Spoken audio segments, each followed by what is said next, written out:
So last Saturday, my dad announced at breakfast that he was finally going to tackle his sock drawer.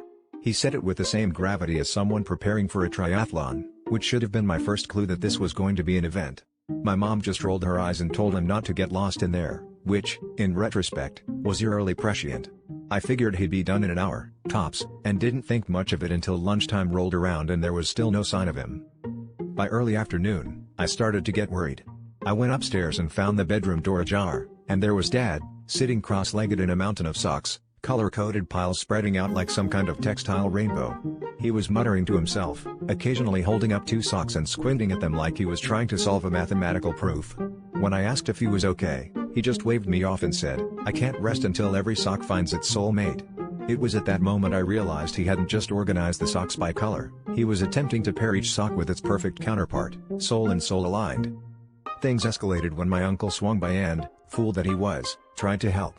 Soon he was caught up in the madness, debating whether navy blue and midnight blue were truly compatible, or destined to live separate lives.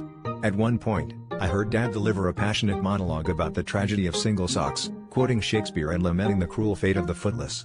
Mom just brought them snacks and told them to call her if they needed rescue. 3 hours later, we finally managed to extract Dad from the sock pile, though he kept clutching a single argyle, whispering, "I'll never forget you." The kicker? Later that night, he announced he was switching to sandals for the summer. Turns out, he just wanted to let his toes have some open relationships.